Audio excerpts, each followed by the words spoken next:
How I Raised Myself from Failure to Success in Selling by Frank Bedker. Chapter 13. The Forgotten Art That is Magic in Selling. A few years ago, I made a 6-month coast-to-coast lecture tour with Dale Carnegie. We addressed audiences of several hundred people 5 nights a week, people anxious to improve themselves and their ability to handle and deal with others and persons in varied occupations: stenographers, teachers, executives, homemakers, attorneys, salesmen. I had never made a lecture tour before, and it proved to be the most exciting adventure of my life. When I returned home, I was eager to do 2 things: get back to selling and, of course, tell everybody about my exciting experience. The first man I called on was the president of a wholesale and retail milk and dairy products company in Philadelphia. I had previously done considerable business with him. He seemed genuinely happy to see me. As I sat down opposite him at his desk, he offered me a cigarette and said, "Frank, tell me all about your trip." "All right, Jim," I replied, "but first, I'm anxious to hear all about you. What have you been doing? How is Mary? How is your business?" I listened with eagerness as he talked about his business and his family. Later, he got to telling me about a poker party he and his wife had been in the night before. They had played Red Dog. Well, I had never heard of Red Dog, and by that time I would much rather have told him about my lecture tour and done some bragging about myself. But I laughed with him as he explained how the game is played and how much fun you can get out of it. He seemed to have a grand time, and when I started to leave, he said, "Frank, we've been considering insuring the superintendent of our plant. What would $25,000 cost on his life?" I never did get a chance to talk about myself, but I left there with a nice order which some other salesman sold, but probably talked himself out of. This taught me a lesson which I've had to learn: the importance of being a good listener, showing the other person you are sincerely interested in what he is saying, and giving him all the eager attention and appreciation that he craves and is so hungry for, but seldom gets.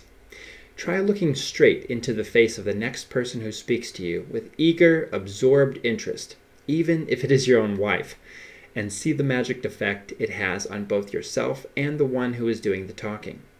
There is nothing new about this. Cicero said 2,000 years ago, "There is an art in silence, and there is an eloquence in it too." But listening has become a forgotten art. Good listeners are rare.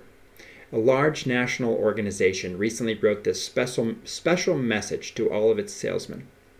The next time you go to the movies, notice how actors listen to talk of the other characters.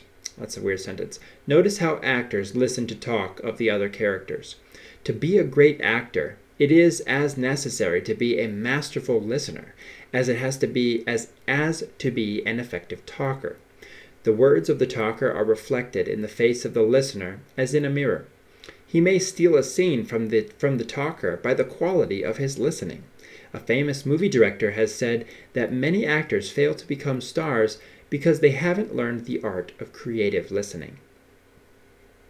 Does the art of listening apply only to salesmen and actors? Why isn't it of tremendous importance to all of us, whatever we do? Do you ever sense, when talking to someone, that what you are saying is not making much of an impression? I found many times people heard me all right, but they weren't listening. The effect of my talking was zero, absolute zero, as far as they were concerned. So I said to myself, the next time you're talking to a man and this happens, stop. Stop right in the middle of a sentence. Sometimes I stop right in the middle of a word. I find people regard it as a courtesy. They are never offended. 9 times out of 10, they have something on their minds that they would like to say. And if they do, they won't pay any attention to what we're saying anyhow, until they have got in their 2 cents worth. For example, one of our salesmen, whom we'll call Al, took me to interview the late Francis O'Neill, a large paper converter and manufacturer. Mr. O'Neill started out as a paper salesman, then went into business for himself, and by hard, steady work, built one of the foremost paper converting businesses in the country, the Paper Manufacturers Company of Philadelphia. He was one of the most highly regarded men in the paper industry. He also had the reputation of being a man of few words. After the usual introduction, Mr. O'Neill invited us to sit down. I began talking to him about taxes in relation to his estate and his business, but he never looked up at me. I couldn't see his face. I could only see the top of his head as he stared down at his desk. There was no way of knowing whether he was listening to me. After perhaps 3 minutes, I stopped right in the middle of a sentence. There followed a seemingly embarrassing silence. I settled comfortably back in my chair and waited. About a minute of this was too much for Al. He began squirming nervously in his chair. He was afraid my nerve had failed me in the presence of this important man. He must save the situation. So he began to talk. If I could have reached him under the table, I would have kicked him in the shins. Watching closely until he looked over my way, I shook my head for him to stop. Luckily, Al caught the signal and stopped instantly. Then followed more awkward silence, fully another minute. It seemed much longer. Finally, raising his head slightly, the paper products manufacturer glanced up. He could see that I was entirely relaxed and obviously waiting for him to say something. We looked at each other in an expectant manner. Al told me afterward that he never saw anything like it. He couldn't understand what was going on. Finally, Mr. O'Neill broke the silence. I have found that if you wait long enough, the other fellow will always break the silence. Usually he was a man of few words, but he talked earnestly now for half an hour. As long as he was willing to talk, I encouraged him to go on. When he finished, I said, "Mr. O'Neill, you have given me some important information. I can see you have given this subject far more thought than most businessmen. You have been a very successful man, and I wouldn't be egotistical enough to think that I could come in here and in a few minutes give you the right solution to the problem which you have spent 2 years trying to solve. However, I'd like to take some time to give it further study. I may be able to come back with some ideas that will be helpful." What in the beginning looked like a most unsatisfactory interview terminated very successfully. Why? Simply because I got this man to talk about his problems. As I listened, he gave me valuable clues as to his needs. A few tactful questions enabled me to obtain the key to his whole situation and what he wanted to accomplish. This case subsequently developed into a large line of business. All of us would profit by uttering this prayer every morning. "O Lord, help me to keep my big mouth shut until I know what I am talking about. Amen." There were many times when I could have kicked myself in the teeth for talking on and on, when I should have been able to see the man wasn't listening. But my mind was so intent on what I was saying that it took too long for me to get through my thick head that he wasn't paying attention. Many times there is a parade of thoughts passing across the mind of a man, and unless we give him a chance to do some of the talking, we have no way of knowing what he is thinking. Experience has taught me that it is a good rule to make sure the other fellow does a liberal share of the talking in the first half. Then, when I talk, I am more sure of the fact and more likely to have an attentive listener. We all hate to be outsmarted, outwitted, interrupted, or cut off before we finish by some flannel mouth who knows what we are going to say before we say it. You know the kind. He throws his mouth into high gear before his brain is turning over, explains to you where and why you are mistaken, and straightens you out before you can make yourself clear.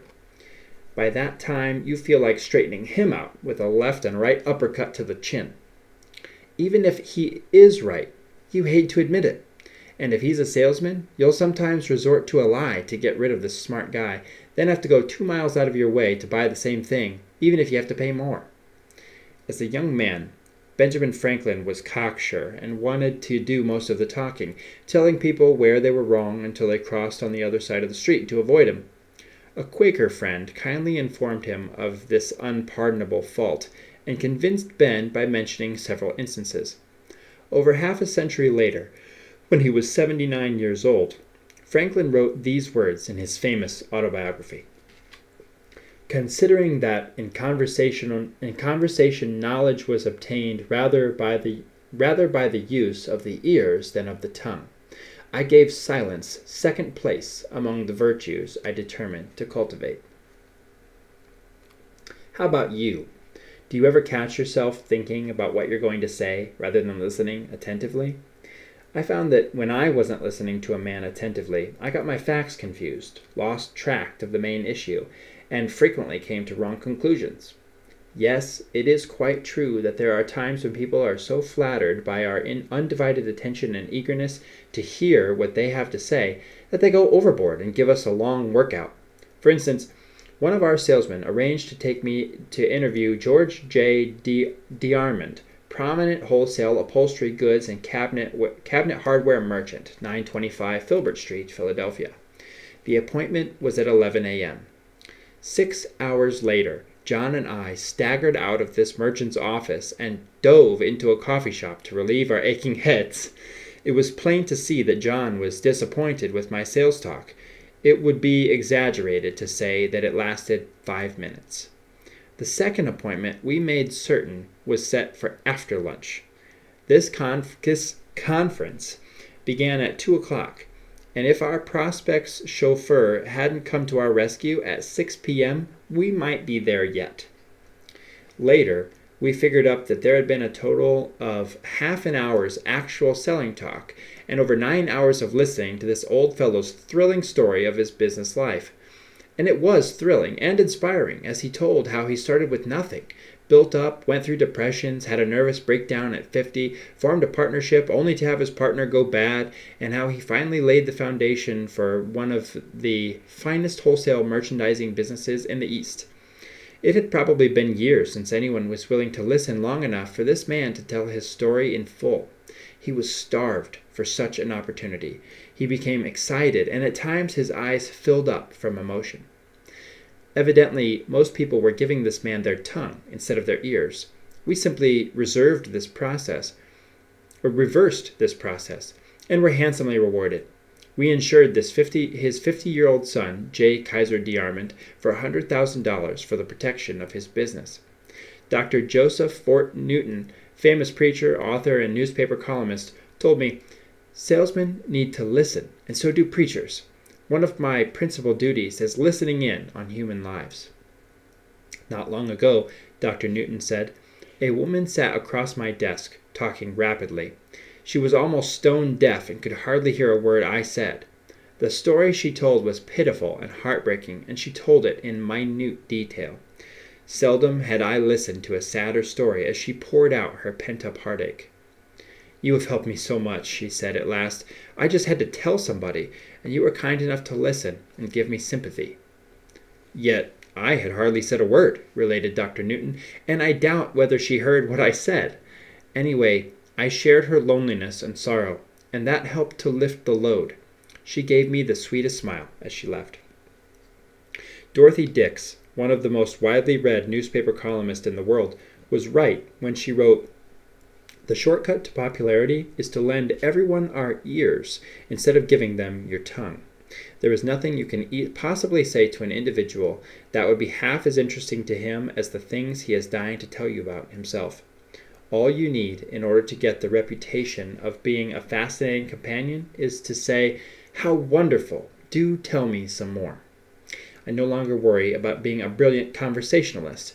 I simply try to be a good listener.